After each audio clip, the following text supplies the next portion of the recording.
Waalaikumsalam. Terima kasih Bang Rano. Kami persilahkan Bang Andreas. Terima kasih. Terima kasih pimpinan, teman-teman anggota Komisi 10 yang saya hormati, Mas Menteri, Mbak Wamen, Bu Sesmen, dan seluruh staf Kementerian Pariwisata dan Ekonomi Kreatif yang kami banggakan. Pertama-tama kami sekali lagi mengucapkan turut berduka cita belasungkawa yang mendalam atas keberangkatan dari kepergian berpulangnya Pak Hengki, Deputi Bidang Industri dan Investasi Kementerian Pariwisata dan Ekonomi Kreatif. Dan kami juga berharap semoga Kementerian Pariwisata, Mas Menteri dan kawan-kawan mendapatkan kembali seorang deputi yang menggantikan beliau, yang punya komitmen kerja yang tinggi. Dan karena kami melihat bahwa almarhum ini sudah memulai dengan memahami apa yang pernah kita diskusikan berkaitan dengan bahwa yang namanya ekonomi kreatif itu beda dengan UMKM. Dan beberapa pertemuan pertama awal ketika di Labuan Bajo, coaching klinik untuk ekonomi kreatif itu satu program yang menurut kami sangat bagus dan bisa dilanjutkan di tempat-tempat yang lain. Saya kira ini hal yang kita mendoakan sambil berharap bahwa apa yang sudah dikerjakan itu bisa dilanjutkan dengan baik. Yang berikut, Mas Menteri, mungkin agak di luar sedikit, tapi ini berkaitan dengan pariwisata dan sangat erat berkaitannya dengan pariwisata. Kembali hal yang berkaitan dengan apa yang terjadi di Labuan Bajo, Mas Menteri. Jadi hari-hari ini kembali muncul isu yang berkaitan dengan Taman Nasional Komodo itu.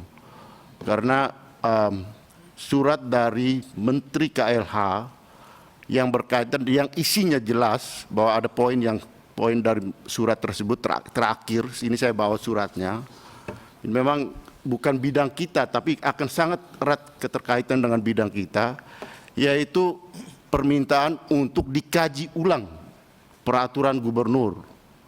Nah, hal ini ditanggapi oleh Pemda di sana bahwa surat dari menteri ini ya bukan hal yang untuk membatalkan atau hal yang untuk mengkaji ulang apa yang sudah dibuat di dalam peraturan. Dan ini pasti akan menimbulkan kembali gejolak persoalan di sana. Gitu. Dan itu akan erat kaitannya dengan urusan kepariwisataan kita. Apa yang Mas Menteri sampaikan tadi berkaitan dengan ya mulai menggeliatnya kembali kepariwisataan kita, dan salah satu di samping Bali tentunya salah satu fokus sekarang itu ada di Labuan Bajo, ini akan terganggu kembali gitu, Mas Menteri. Oleh karena itu pada kesempatan ini kami minta supaya Mas Menteri sebagai Menteri yang yang bertanggung jawab urusan pariwisata ini segera berkoordinasi dengan Kementerian KLH untuk hal ini diselesaikan dan dipending.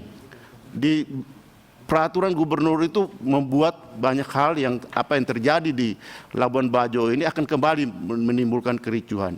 Karena banyak hal yang bertentangan dengan undang-undang dan itu dinyatakan di dalam surat tersebut. Saya akan, kalau Mas Menteri belum dapat, saya akan serahkan surat ini, surat dari Menteri ini, sehingga dengan demikian kita semua tahu gitu bahwa kita harus bekerja di dalam suatu koridor aturan main dari pusat sampai daerah. Karena banyak sekali hal-hal yang berurusan dengan Kementerian Pariwisata dan Ekonomi Kreatif ini, karena memang kita tidak punya koordinasi di daerah secara langsung. Nah, banyak hal-hal yang terkendala dan terhambat, baik itu di Kementerian Pariwisata maupun di Kementerian Ekonomi dan Kreatif, di bidang ekonomi kreatif. Oleh karena itu saya kira ini satu contoh kasus yang saya kira perlu kita tangani secara bersama sehingga ada sinkronisasi dan sinergi antara pusat dan daerah. Saya kira itu Pak Ketua hal yang ingin saya sampaikan. Terima kasih. Wassalamualaikum warahmatullahi wabarakatuh. Merdeka! Merdeka. Merdeka.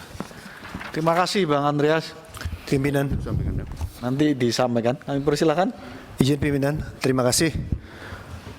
Saudara Menteri, Saudara Wamen dan jajaran, pertama kami menyampaikan rasa bangga sebagai bangsa Indonesia atas penyelenggaraan G20 yang sangat sukses, Bahkan kita bisa mengkomparasinya dengan Thailand, ya, dan itu membawa efek yang besar. Tadi sama Mas Menteri saya ngobrol sebentar, pertanyaan saya cuma satu.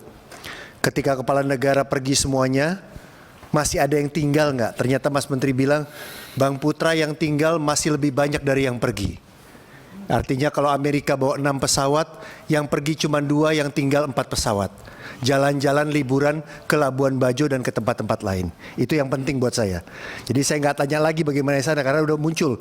Yang penting diceritakan setelah mereka pergi banyak yang tinggal atau enggak. Ternyata banyak. Berarti itu bagian dari yang dilaporkan Ibu Wamen tadi ya. Masih banyak yang tinggal. Yang kedua tentunya kita sangat akrab dengan almarhum Deputi. Terakhir sama-sama bertugas di Tarutung, di Toba, bahkan sempat mampir ke rumah keluarga besar saya, ziarah di makam ibu saya. Semoga keluarganya diberikan kekuatan dan Kemenparekraf semakin semangat dalam menjalankan tugasnya. Terkait dengan hal itu, Mas Menteri, saya ingin memberikan catatan, mungkin ini adalah koreksi sedikit buat Mas Menteri. Biar bagaimanapun ini adalah memang usaha rakyat Indonesia, tapi biar bagaimanapun Mas Menteri mewakili Ekraf. Mungkin saya harus mengkoreksi dikit, meskipun Mas Menteri tadi mengatakan Ekraf identik dengan UMKM, tapi saya ingin agar keperbihakan kepada Ekrafnya itu lebih jelas dan lebih tegas. Kalau tadi disampaikan di Sumatera Selatan ada cerita sukses, saya ingin ada cerita sukses di daerah-daerah lain. Kita mengerti dan kita paham bahwa Undang-Undang Ekraf adalah buah dari kolaborasi Komisi 10 periode lalu dan Kementerian, Pemerintah dan DPR. Dan itu tidak sempat kita sosialisasikan, gitu ya. Sehingga banyak yang salah paham, banyak yang salah ngerti. Terus terang kami sudah mampir dan datang ke dapilnya Pak Ketua Komisi. Dan memang kondisi Ekraf di sana sangat mengkhawatirkan. Begitu ya Pak Ketua, nggak apa-apa ya kita terbuka ya. Ya, jadi artinya keperbihakan bukannya Pemda, keperbihakan bank dan pemahaman sampai kepala dinas terhadap Ekraf itu sangat rendah sekali. Di Jakarta Timur dapil kami pun itu bahkan belum pernah disosialisasikan, baru kita sosialisasikan. Ekraf ini adalah sesuatu yang unik. Ya, tidak bisa kita betul identik, tapi dia lebih menonjolkan budayanya, menonjolkan teknologinya, dan bahkan ada ekosistemnya. Mencapai satu ekosistem Ekraf itu nggak mudah, gitu ya. Nah ini yang menurut saya harus ada keberpihakan dari Mas Menteri dan punya keyakinan Mbak Wamen juga bahwa Ekraf ini akan membawa kita pada satu kemajuan yang berbeda dengan negara-negara lain. Jadi saya mohon izin Mas Menteri kalau bisa nanti pada raker berikutnya saya ingin banyak melihat bukan UMKM-nya tapi Ekrafnya, gitu ya. Kalau tadi di sini bilang apa namanya membawa begitu banyak onboarding 200 UMKM dan bahkan meningkatkan omset, gitu ya. Saya ingin agar betul-betul spesifik pada Ekrafnya, gitu ya.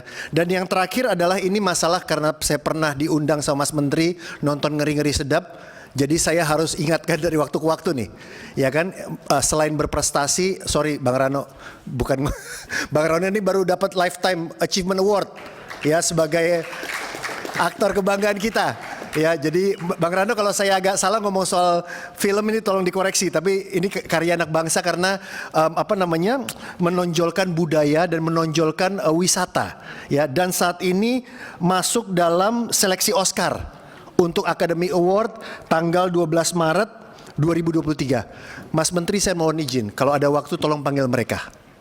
Tanyakan pada mereka apa yang mereka perlukan supaya bisa masuk shortlist. Ya, kalau anggaran kita tidak ada, Mas Menteri pasti paling jago mengorkestrasi. Ya, orkestrasi itu pasti bisa dilakukan. Ini adalah gambarnya bagus sekali, Mas Menteri duduk di sebelah saya ngelihat ngelap-ngelap mata berkali-kali, terpingkal-pingkal berkali-kali, gitu ya. Dan indah sekali, dan saya tahu Mas Menteri punya perhatian terhadap Danau Toba, budaya Batak yang sangat luar biasa. Tolong panggil mereka Mas Menteri, dengarkan mereka, itu sudah cukup sehingga mereka merasa bahwa ada dukungan dari pemerintah, moral, dan ketika mereka nanti membawa harum nama bangsa di sana ada multiplier efeknya. Saya rasa itu pimpinan. Oh, satu lagi, Mas Menteri, Jakarta Timur sudah punya objek wisata sekarang. Pariwisata. Taman Mini Indonesia Indah. Ya, terima kasih kepada pemerintah. Tolong nanti Mas Menteri kalau bisa mampir ke sana, kita bareng-bareng. Saya yakinkan bahwa semua dapil terwakili di Taman Mini Indonesia Indah. Semua dapil terwakili ya. Semua bisa datang. Ya nanti kalau mau datang kita siapkan di sana. Termasuk NTT juga lumayan bagus di sana tempatnya, Pak Ketua juga. Ya jadi nanti ini kok ketawanya panjang ini belakangnya. Saya rasa itu Bu Wamen dan Pak Menteri kalau bisa hadir di Taman Mini untuk bersama-sama kita nikmati wisata di Jakarta Timur. Wassalamualaikum warahmatullahi wabarakatuh. Merdeka. Iya, jadi ingat ini. Taman Mini ini. Luar biasa. Terima kasih Bang Putra. Bapak Ibu sekalian, selanjutnya kami persilahkan dari fraksi Partai Golkar.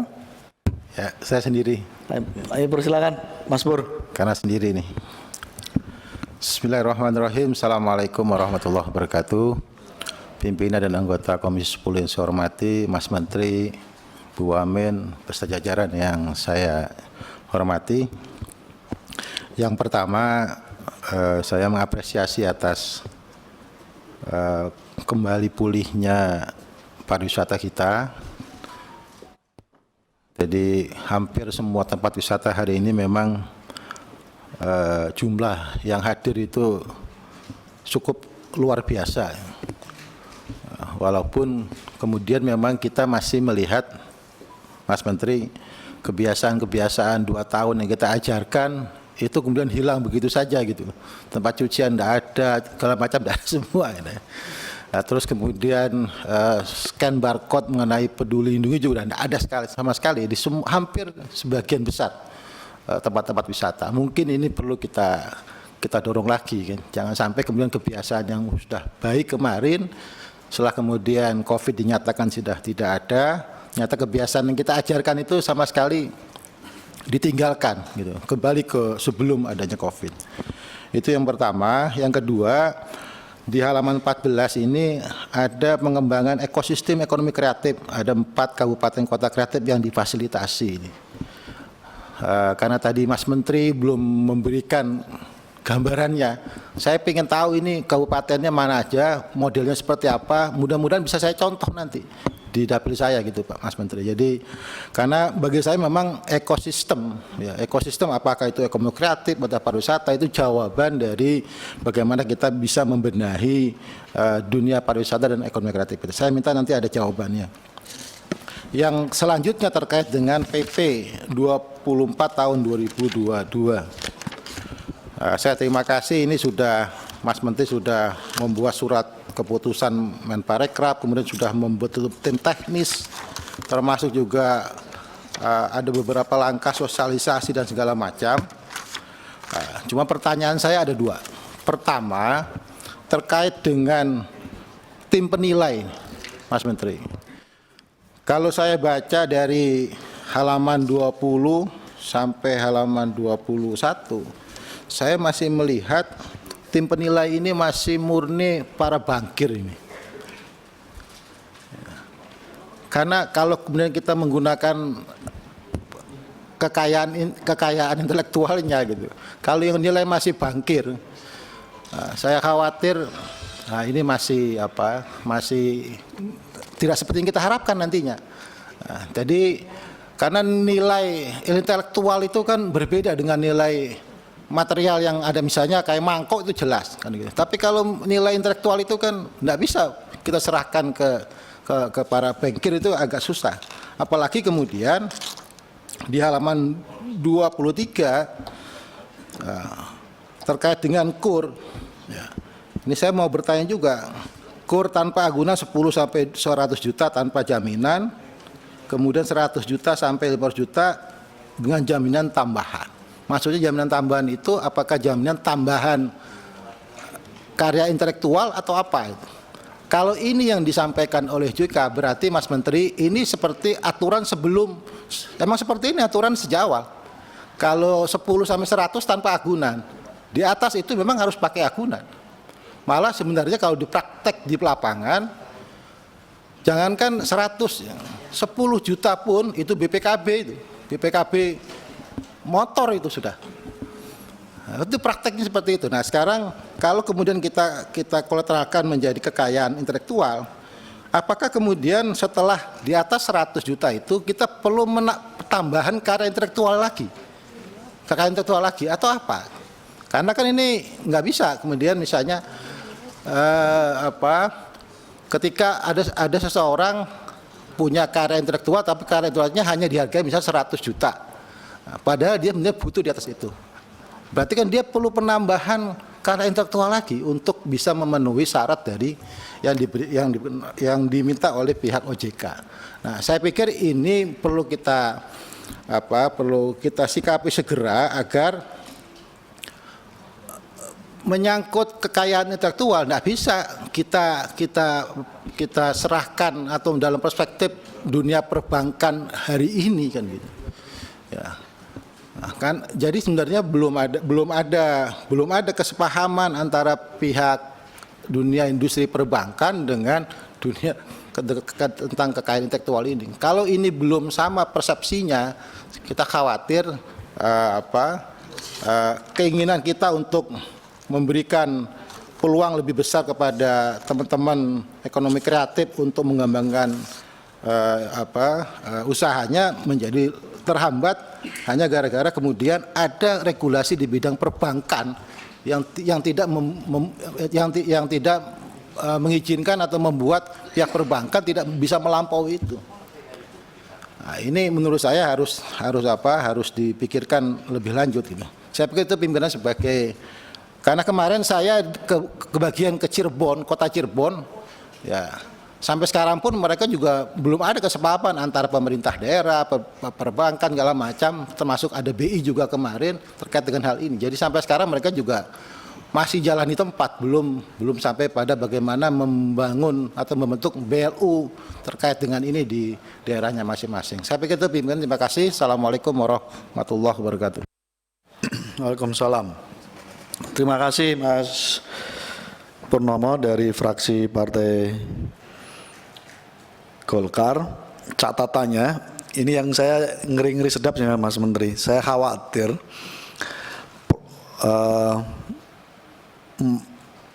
substansi yang progres di PP tiba-tiba pada konteks implementasinya jadi ribet gitu. Saya setuju tadi Mas Purnomo menyangkut soal valuatornya ini. Kalau diserahkan ke perbankan sepenuhnya, Mas Menteri kelihatannya emang agak rumit nantinya.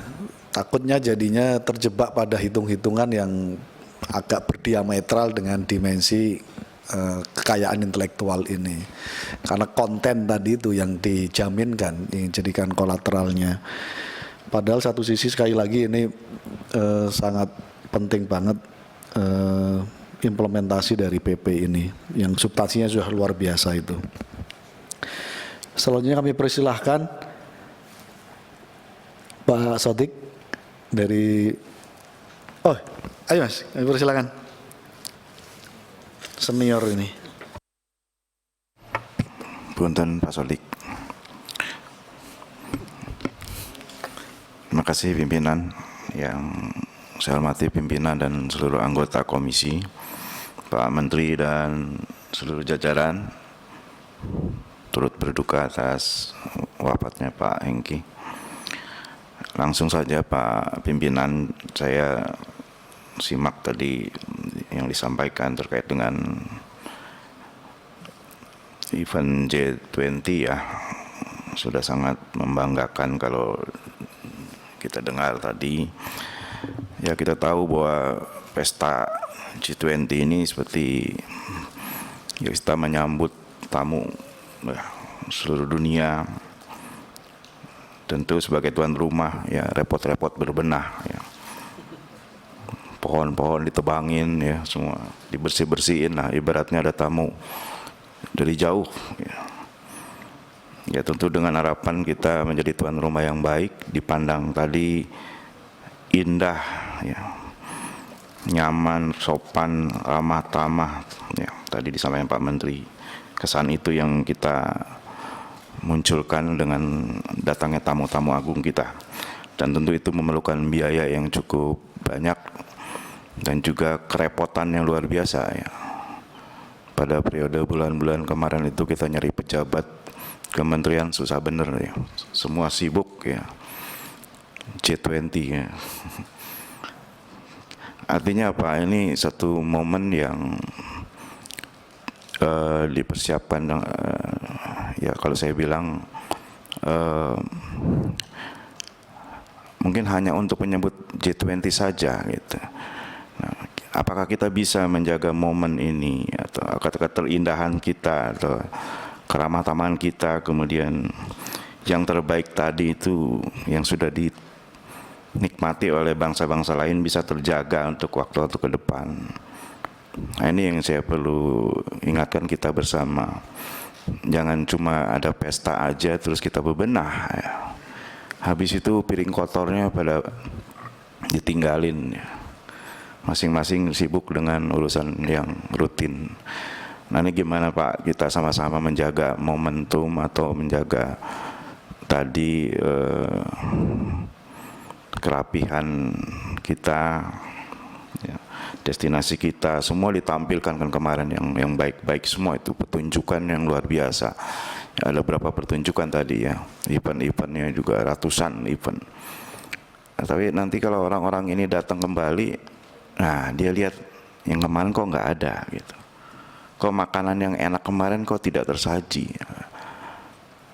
Nah, ini yang akan menjadi catatan bagi saya supaya momen ini dijadikan dorongan ke depan supaya tetap menjaga ya, apa yang sudah kita sajikan tadi kepada bangsa-bangsa lain. Ya. Kemudian yang terkait dengan PP 24 ya, saya menguatkan apa yang disampaikan Pak Purnomo Sidi tadi, bahwa kenyataannya memang ya untuk kredit UKM dan atau KUR ini yang melalui sektor perbankan masih susah ya. Kebetulan saya sendiri ada kegiatan menjadi agent untuk bisa menyalurkan kredit ya. Khususnya saya membantu UKM itu. Nah, ini juga kita lihat, saya melihat perbankan ini sangat sensitif dengan isu-isu global ya, terkait misalkan resesi dan lain-lain.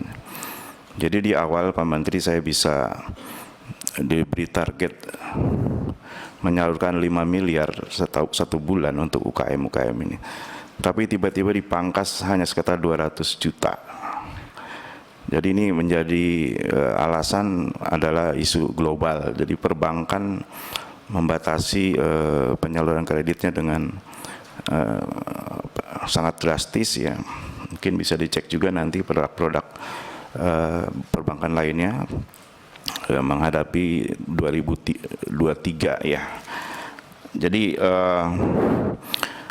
implementasinya mungkin makin sulit untuk perbankan untuk bisa membantu UKM khususnya. Kemudian juga soal kelembagaan Pak Menteri, masih juga di daerah ini masih belum ada ya counterpart pusat dengan daerah yang fix gitu, artinya yang secara penuh bertanggung jawab ngurusin ekrab ya. Dan tadi disampaikan satu rekomendasi G20 juga mensinergikan budaya ekrab dan pariwisata juga, ini harus didorong terutama di kelembagaannya juga. Jadi jangan jauh-jauh memisahkan kelembagaan ekrab dengan budaya atau pariwisata. Kalau bisa dikumpulin itu satu dinas atau satu lembaga supaya lebih mudah.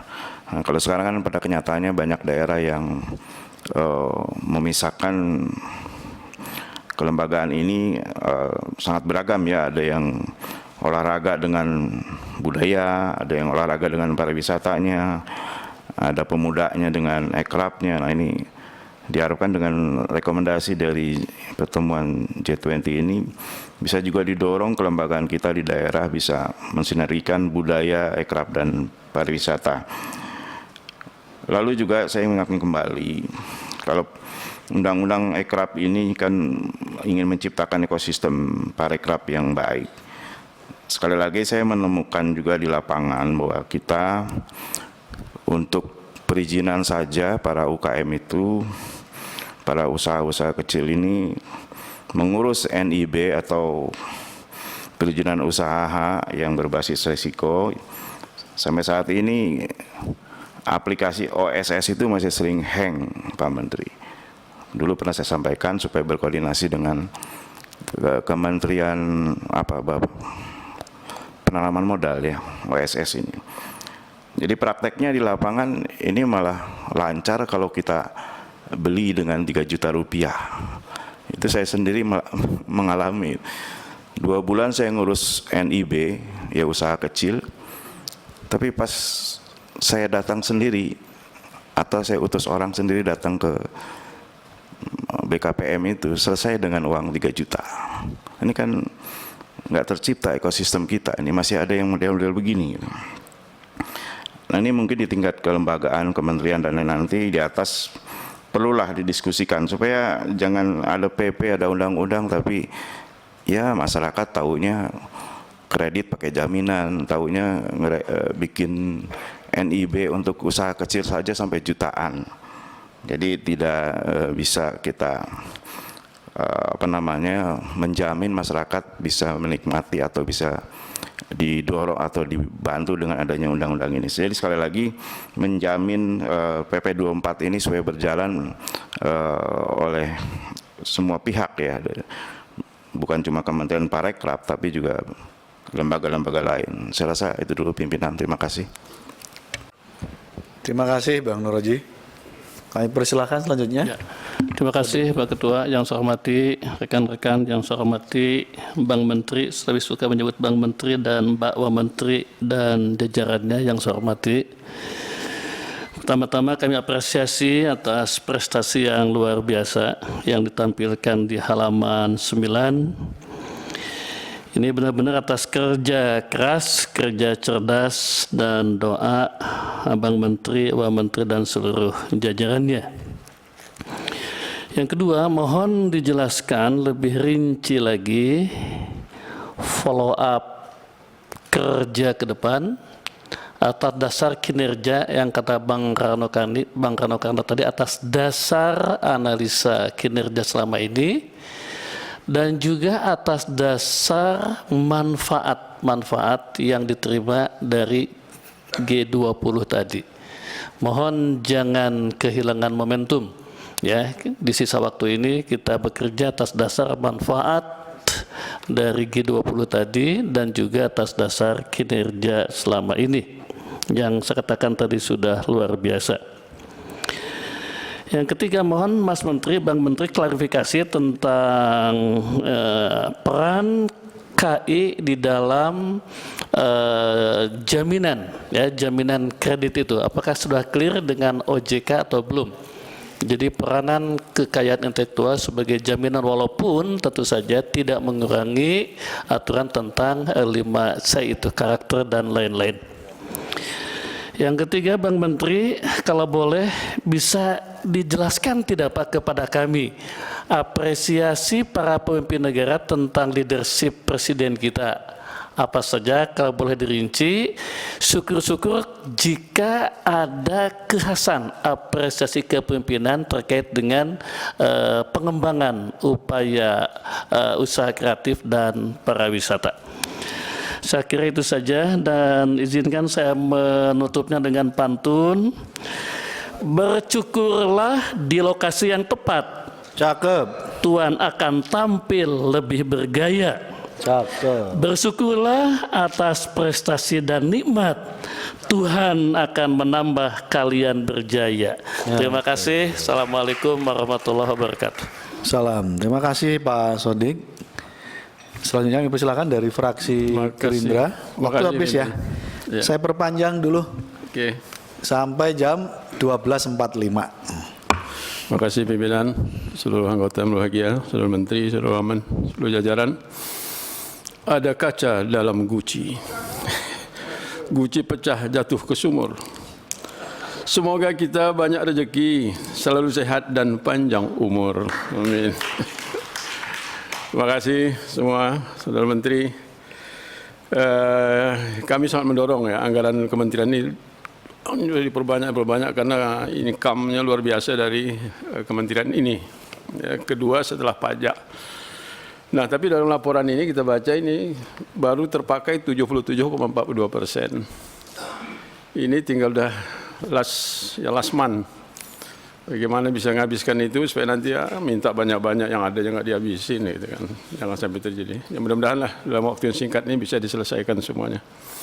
Nah, kemudian di desa di Indonesia ini ribuan desa wisatanya, ribuan, banyak sekali. Ya, karena senang orang Indonesia yang senangnya berlibur. Tapi yang tersertifikasi berkelanjutan ini masih sangat sedikit. Jadi ini paling perlu dorongan. Kita anggarkan ke tahun depan ini bagaimana mendorong desa itu merebut syarat-syarat untuk tersertifikasi ini. Jadi sehingga masyarakat kita jadi aman nyaman bisa datang ke tempat mereka. Kita tahu kita punya budaya, punya potensi alam, ya, ekonomi kreatif, ini barangkali dimanfaatkan. Nah, saya sangat apresiasi program akselerasi adopsi digital di sektor parekraf, utamanya jika diperluas lagi kepada pelaku ekraf di pedesaan, karena terkadang mereka memiliki produk wisata dan ekraf yang sangat baik, tetapi tidak mengetahui tentang digitalisasi, utamanya pemasaran secara digital. Ini kelemahan masyarakat kita di desa. Nah, kita tahu negara-negara Arab itu luar biasa gemar wisatanya sudah sekarang, ya, Jazirah Arab itu. Tapi mereka terhalang bisa masuk ke Amerika, ke Eropa, visanya itu bisa sampai 1-2 bulan baru mendapatkan. Kita aja dari Indonesia urusan visa ke Eropa, ke Spanyol bisa sebulan, 2 bulan baru keluar. Apalagi mereka. Nah, ini kita manfaatkan. Ya, kita manfaatkan mereka masuk ke Indonesia, ya welcome. Ya, barangkali bisa mereka di Malaysia rata-rata 7 hari, nginapnya kita barangkali bisa 2 pekan di sini dengan segala kemudahan-kemudahan. Nah, ini kita rebut. Ya, jadi bahwa makanan halal itu kita promosikan lah. Ya, wisata halal di Indonesia ini potensi luar biasa bagi negara-negara itu agar mereka welcome ke Indonesia. Nah, sekarang lagi heboh-hebohnya FIFA World Cup. Tren sepak bola, mata orang Indonesia hampir semua nonton. Ya, hari ini 3 pertandingan, nanti mulai jam 5, jam 9, jam 11. Nah, ini barangkali kita manfaatkan mempromosikan wisata kita. Ya, keluar uang sedikit, tapi kita itu promosi orang kali, oh, ada ya di sana ya, ada di sana ya. Jadi waktu World Cup ini masih kita manfaatkan untuk promosi, ya tentu mengeluarkan dana, tapi tidak apa-apa, karena kita perlukan masyarakat Indonesia banyak yang barangkali belum tahu di mana-mana saja wisata yang bisa dinikmati di samping yang sudah umum, tapi banyak sekali yang perlu kita promosikan karena luar biasa tempat kita. Sukses, terima kasih Saudara Menteri, Saudara Wamen. Insyaallah akan lebih baik ke depan. Terima kasih. Assalamualaikum warahmatullahi wabarakatuh. Salam. Terima kasih Prof. Johar, Bapak Ibu sekalian. Selanjutnya kami persilahkan dari fraksi Partai Nasdem. Ada yang ingin disampaikan? Mbak Eva.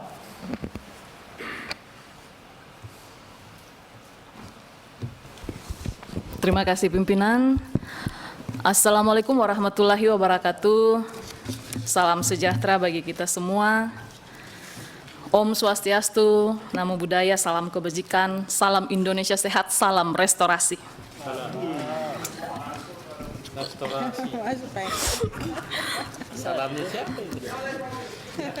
Terima kasih Pak Menteri.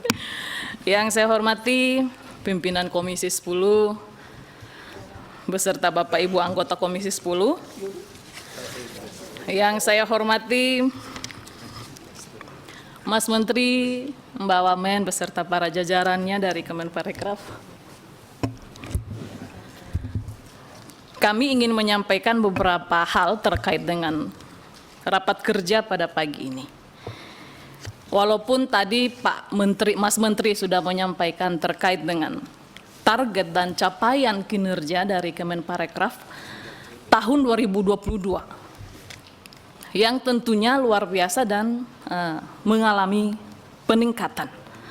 Tetapi pada paparan yang saya baca ini, khususnya di halaman 5 terkait realisasi anggaran, masih ada 3 deputi yang penyerapan anggarannya itu belum maksimal.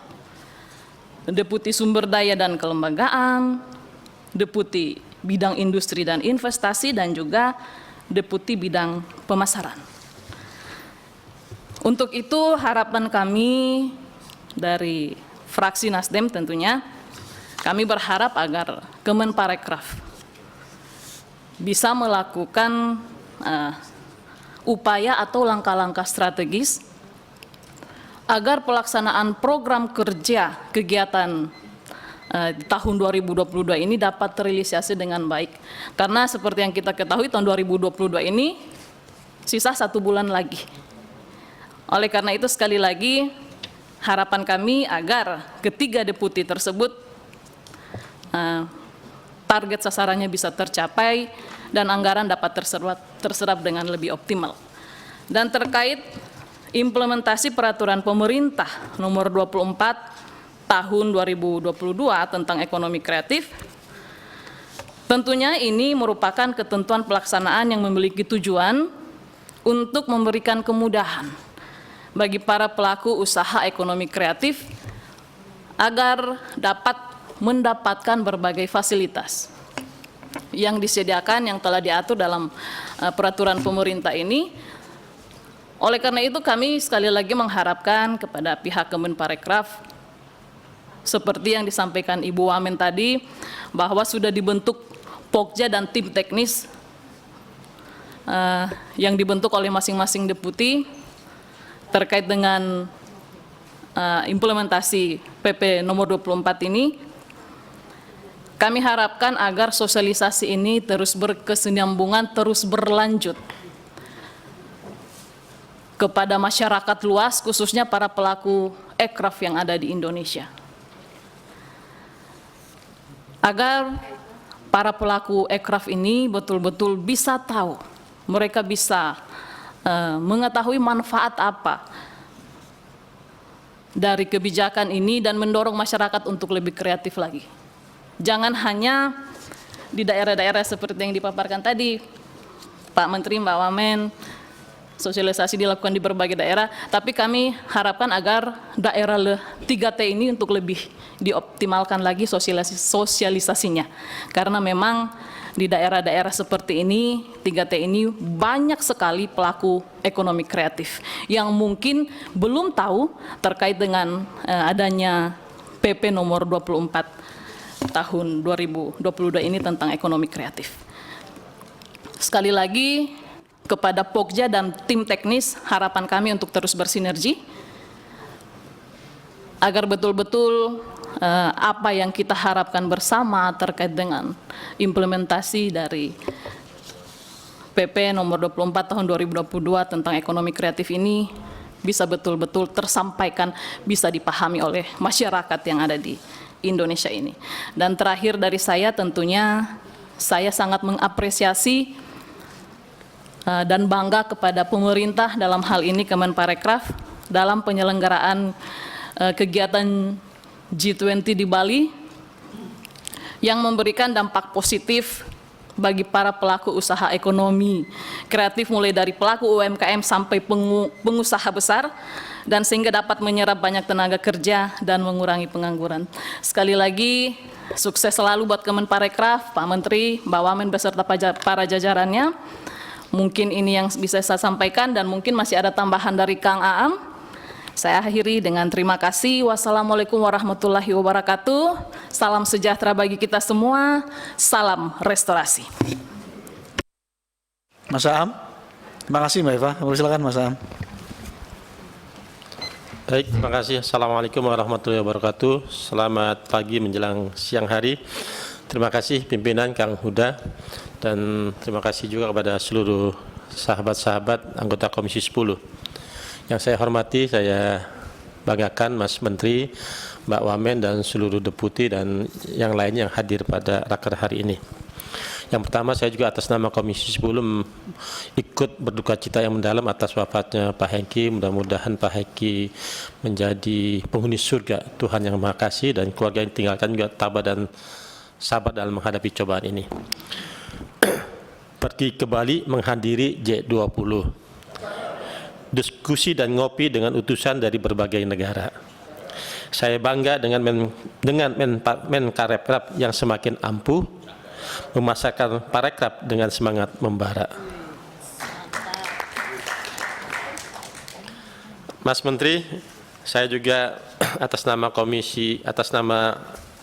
fraksi Nasdem setelah apa yang disampaikan oleh Kakak Eva memberikan apresiasi dan penghargaan yang setinggi-tingginya atas capaian yang telah dilakukan, yang telah berhasil dilaksanakan, yaitu pada wilayah mencapai nilai devisa pariwisata sebesar 4,2 miliar yang melampaui target senilai 0,86 sampai 1,71 miliar USD.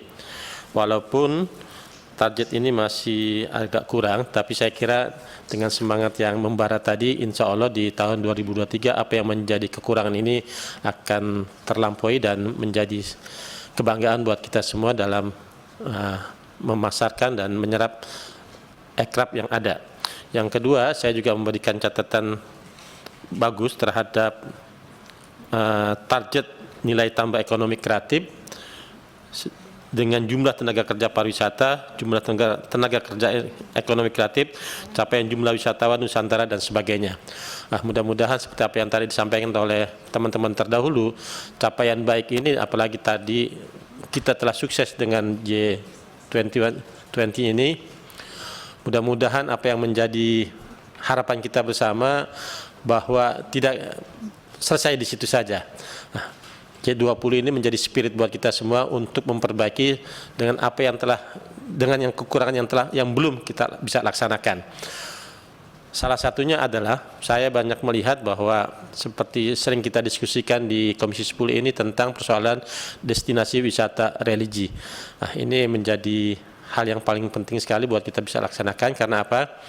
Karena kalau kita bicara di dunia besarnya salah satu negara itu juga tidak lepas dari penghargaan mereka terhadap destinasi wisata religinya, baik yang negara agamis maupun negara yang sangat sekuler. Saya kira ini persoalan destinasi wisata religi ini juga menjadi perhatian mereka.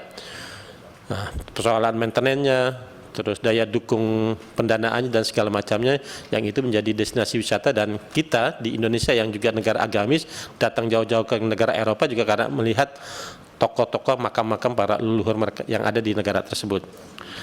Yang selanjutnya saya juga ingin menyampaikan tentang di halaman 10, yaitu tentang reskilling dan upskilling. Nah, saya kira ini juga harus menjadi perhatian kita secara bersama-sama di tahun 2023 nanti, bagaimana reskilling dan upskilling ini para pekerja parekraf harus dengan diberikan persoalan pembiayaan yang lebih memadai lagi.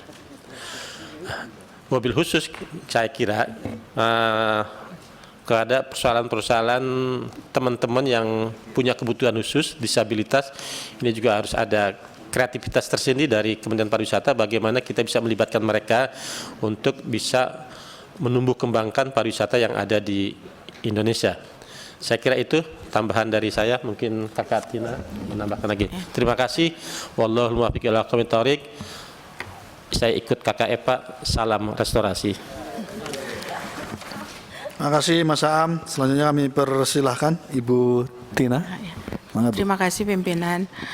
Bismillahirrahmanirrahim. Assalamualaikum warahmatullahi wabarakatuh. Selamat siang, salam sejahtera untuk kita semua. Salam, Om Swastiastu, Namo Buddhaya.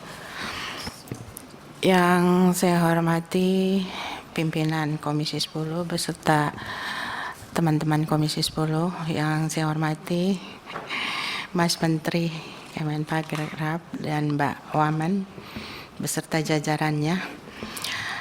Yang pertama, saya juga akan menyampaikan apresiasi kepada Kemenparekraf yang telah menyampaikan paparan dan penjelasan pandangan mengenai evaluasi program kerja dan kegiatan tahun anggaran 2022, implementasi PP 24 tahun 2022 beserta agenda yang lain. Semoga apa yang telah disampaikan tadi dalam bentuk data dan capaian tersebut merupakan gambaran faktual sektor Kemenparekraf kita saat ini. Selanjutnya kami dari fraksi Nasdem juga mengapresiasi beberapa indikator kinerja Kemenparekraf yang sudah mencapai target seperti nilai tambah ekonomi kreatif, jumlah tenaga kerja pariwisata, jumlah tenaga kerja ekonomi kreatif, capaian jumlah wisatawan Nusantara, dan sebagainya. Selain itu juga kami juga sangat apresiatif terhadap capaian program strategis tahun 2022, yaitu pemulihan pariwisata Bali dan destinasi pariwisata unggulan lainnya, pengembangan desa wisata dengan mengoptimalkan potensi ekraf, pengembangan destinasi pariwisata prioritas, diversifikasi pariwisata berkualitas, pemulihan usaha dan pengembangan ekosistem ekonomi kreatif, dan akselerasi adopsi digital di sektor parekraf. Selanjutnya juga kami menyampaikan ini Anugerah Desa Wisata Indonesia tahun 2022 terdapat kurang lebih 3.419 dewi, divisitasi 50 besar ATPI. Saya sangat mengapresiasi dan berterima kasih kepada Mas Menteri yang telah menetapkan air terjun Moramo, Sulawesi Tenggara, dan alhamdulillah meraih juara ketiga ATPI tahun 2022. Ini merupakan salah satu strategi yang dilakukan oleh pemerintah dalam pengembangan potensi kapasitas partisipasi masyarakat dalam pengembangan kepariwisataan.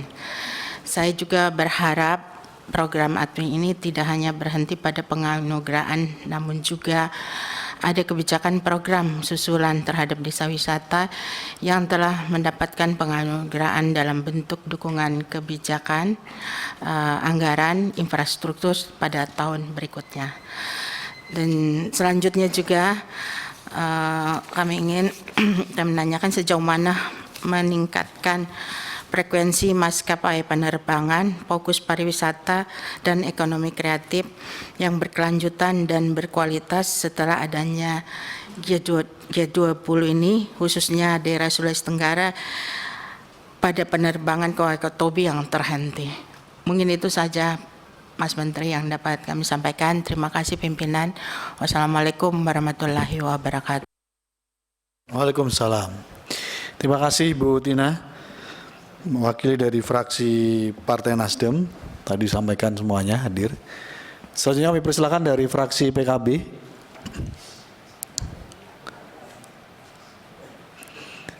Kami persilakan Bang Andi. Assalamualaikum warahmatullahi wabarakatuh. Terima kasih pimpinan, Mas Suda, dan Mas Menteri, Bu Wamen, Bu Sesmen, dan segenap jajaran, Bapak-Bapak, Ibu semuanya, anggota Komisi 10 yang saya hormati. Alhamdulillah sangat bahagia dan gembira di tengah prihatin dan duka cita atas Cianjur dengan pemaparan yang kita dapatkan dari Mas Menteri ini. Saya melihat saja halaman 10 sampai halaman 15 highlight sejumlah keberhasilan, capaian program strategis itu patut disyukuri Pak Menteri. Alhamdulillah sejalan dengan menurunnya COVID-19 ini kita dapatkan gambaran-gambaran yang sangat bagus, elok dengan apa yang dicapai. Meskipun kita tahu betul daya dukung sangat tidak memadai, padahal ada gium memancing ikan besar itu ya juga harus dengan umpan yang besar.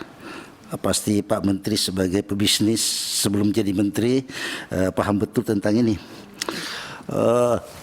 Contohnya saja di halaman 15 itu saya melihat satu saja yang saya melihat halaman 15 misalnya dari capaian strategis itu mana ini? Di sini disebutkan capaian santri digitalpreneur di 10 pondok pesantren. Saya santri, rata-rata orang di sini santri. Jumlah 10 pondok pesantren dengan jumlah 500 orang. Itu kan langsung kita mengatakan negara sedang tidak baik-baik saja. Kementerian Pariwisata dan Ekonomi Kreatif juga tidak baik-baik saja dalam hal mendukung dana. Kenapa? jumlah pondok pesantren itu di Indonesia itu 26.975. Sedangkan jumlah santri 1.064.000 orang. Ya, artinya kita itu 0,000% yang bisa kita jangkau untuk segmen ini. Tapi ini sudah dimulai dan sungguh bagus untuk kedepannya. Tentu saja kita akan minta diafirmasi lebih bagus lagi. Pak Menteri, terima kasih. Saya sebagai santri mengucapkan terima kasih. Pak Huda ini juga santri juga. Termasuk yang di depan saya ini. Dia santri juga. Iya. Alhamdulillah.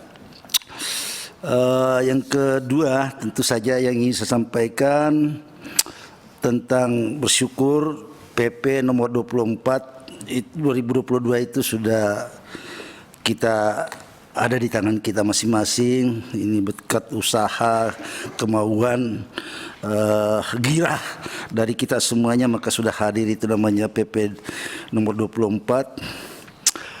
Yang saya melihatnya satu sisi dari sisi substansi pembiayaan sebagaimana juga disampaikan oleh Pak Dr. Sodik tadi. Jadi hak intelektual itu bisa menjadi agunan. Kita mohon kepada Pak Menteri agar betul-betul memberikan dorongan pada Pak OJK untuk menuntaskan hal ini. Kenapa? Contoh konkret, tidak apa-apa saya sampaikan. Waktu mau pileg kemarin 2019, saya itu akan mengagungkan, politisi ini mengagungkan rumah saya di Makassar. Pihak banyak tidak mau, bahaya kalau politisi ditagihnya bahaya. Ya itu Pak pengalaman saya. Saya membayangkan kalau orang-orang ini nanti kalau tidak jelas, adunya lebih bahaya lagi. Bagaimana mau di perbankan itu Rp1 aja dihitung kok. Itu apalagi misalnya kalau tidak jelas bisnisnya itu. Contohnya politisi rumahnya tidak ditolak Mas. Maunya apa?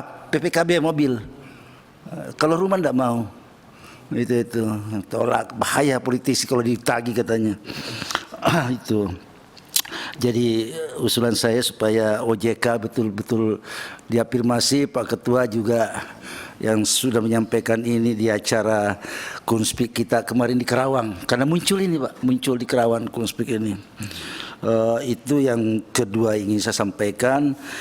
Juga menyangkut di substansi PP itu kan ada soal pemasaran. Kalau pemasaran ini Ibu yang baru tadi dilantik sudah harus betul-betul intens di sana.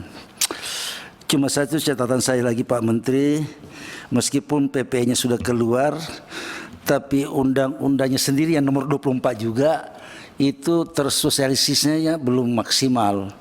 Kami anggota DPR ini kan dapat jatah satu itu untuk sosialisasi di dapil masing-masing itu satu kali itu sosialisasi undang-undangnya nomor 24.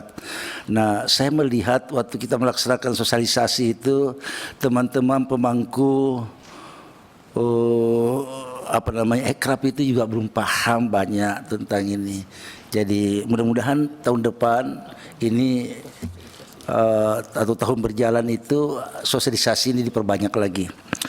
Itu yang kedua. Tentu saja saya tertarik tadi Ibu Tina tentang air terjun di Moramo itu. Pak Menteri informasi waktu kami Kunspik ke sana, Gubernur menyampaikan bahwa meskipun itu bagus, indah, dikunjungi, tapi faktor pengamanan di situ ya Bu Tina tidak ada. Orang tiba-tiba datang cemplung itu tidak timbul lagi. Ini ada Bu, itu disampaikan sendiri oleh Gubernur, jadi kita percaya bahwa itu air terjun bagus yang sudah ditetapkan, tapi itu sering ada kecelakaan. Mana Bu Tina tadi ya, Bu Tina, tentang ada orang yang datang ke sana terjun air tidak muncul lagi. Jadi ini pentingnya kepariwisataan kita itu mendapatkan bukan saja sisi indah elok dan ingin didatangi, tapi juga pengamanannya bagi masing-masing kita. Itu saya ingin saya sampaikan Pak Menteri dan Bapak-Bapak Ibu semuanya. Mudah-mudahan Pak Profesor Saya lihat sudah 2 folio ini catatannya, nanti lebih banyak lagi. dua catatan folio. Dari saya, wallahul muwaffiq. Wassalamualaikum warahmatullahi wabarakatuh. Waalaikumsalam. Terima kasih Bang Andi dari fraksi PKB. Pak Bisri menambahkan, bersilakan Pak. Assalamualaikum warahmatullahi wabarakatuh. Salam Pimpinan dan anggota Komisi 10, Pak Menteri dan Pak Men dan jajarannya yang kami hormati. Pertama, apa yang telah disampaikan realisasi saya apresiasi pada Pak Menteri dan jajarannya. Sekedar informasi, kemarin kita kunjungan spesifik di Tegal, Pak. Di Tegal masalah ekonomi kreatif.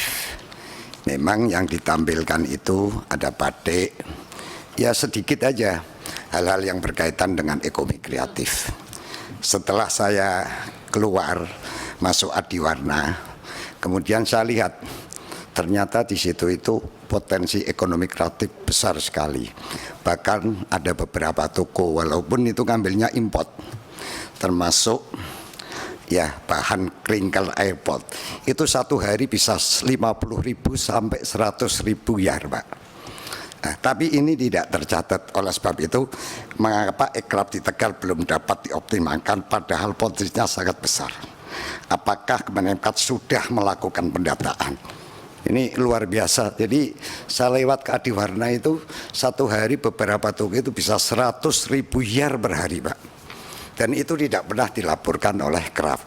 Dan itu adalah import sangat murah dan potensinya sangat besar sekali. Itu yang pertama. Yang kedua, di halaman 17 tindak lanjut PP 24, Pak. Ada pembentukan PLO. Apakah ini sudah dibentuk? Terus kemudian fasilitas sistem pemasaran berbasis KI. Apakah ini bagaimana implementasikan, bagaimana cara melaksanakan atau caranya untuk bisa pemasaran berbasis KI ini. Ini ada turunannya, terus konsepnya, pelaksanaannya gimana. Yang terakhir di Pekalongan itu, Pak, ada namanya Pasir Kencana. Namanya apa namanya itu? Air terjun Pasir Kencana itu sudah dibantu POPR Pak 48,94 miliar, Pak. Tapi pembangunan sudah selesai. Kendalanya adalah akses jalan menuju kawasan wisata yang masih terkena rob. Dan juga sosialisasi iklan di tingkat nasional perlu ditingkatkan. Mengingat Pantai Pasir Kencana menjadi salah satu destinasi wisata air terbesar di Indonesia, maka perlu sentuhan dari Bapak, minimal ada peninjauan ke sana. Itu karena ya kalau nggak ditindaklanjuti oleh Bapak nanti bisa mangkrak itu, Pak. Itu letaknya di Kota Pekalongan dan strategis banget. Barangkali itu aja Pak Ketua. Wassalamualaikum warahmatullahi wabarakatuh. Waalaikumsalam.